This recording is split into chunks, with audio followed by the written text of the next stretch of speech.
Naku, 20 minutes na lang. Naku, yung resume ko. I'm telling you, Amor. Babalik at babalik ka rin sa business natin.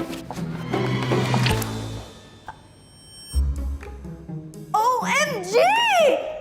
Bakit ba kasi may pakalat-kalat na afritada dito? Mudo kasi yan, miss. Kita mo naman may hotdog, oh. Tsaka ba't di ka kasi tumitingin sa dinaraanan mo? Bayaran mo yan, ha? 50 pesos yan. Oh my God. People these days. Oh, ayan. Libre yan, ah. Goldie Ribbon? Mas masarap kasi sa Red Locks. Parang girl ka ba? Can you just take it? Dami mong tanong, malilate na ako sa appointment ko. Excuse me.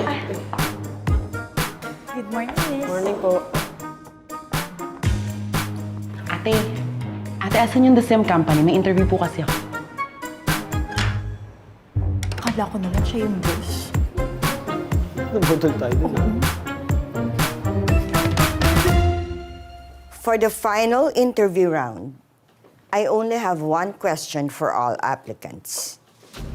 And to make sure na walang dayaan, hindi maririnig ng ibang applicants ang sagot nyo.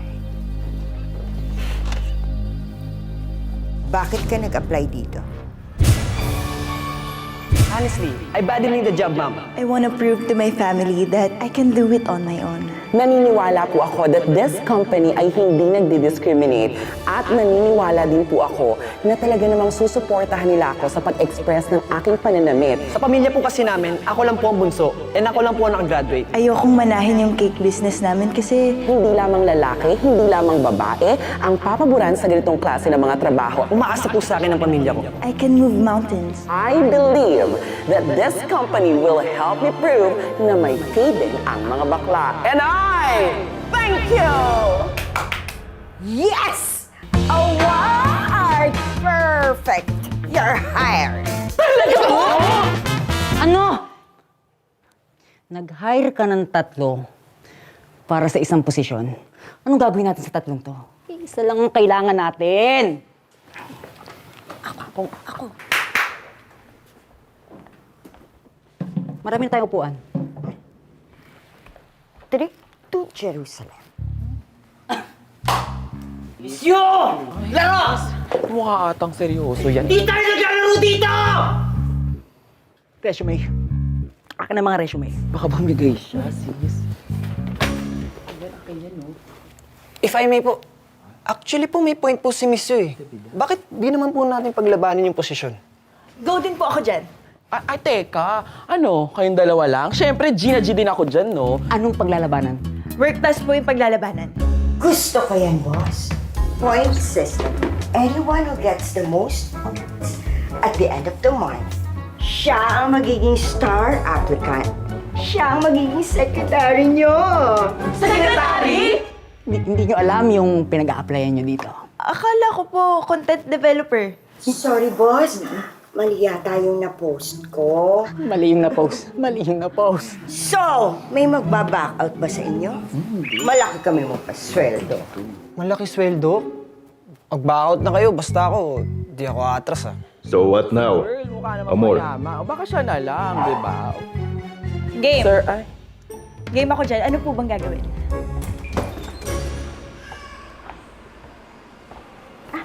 Sit. Thank you. Maraming salamat, madam.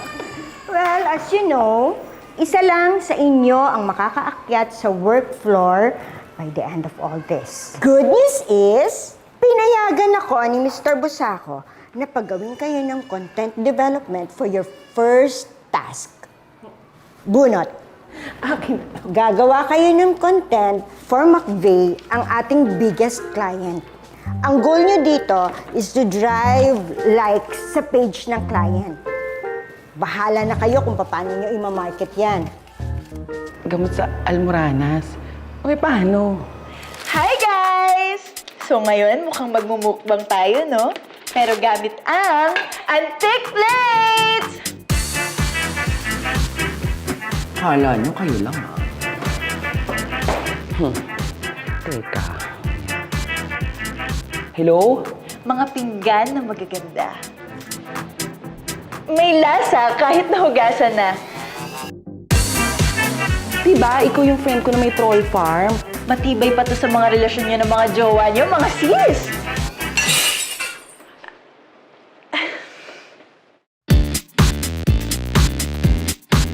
Tulungan mo naman ako, Bes. Kailangan ko ng maraming likes. Nakakaloka! Ano ba yung nagagawa nyo? You're tarnishing the client's brand! Di ba po may nag-like naman? Pero may mga nag-unlike at nag-unfollow din, hindi ba? Humanda kayo for a fiercer and stronger secretarial competition that will shake your boring, monotonous life!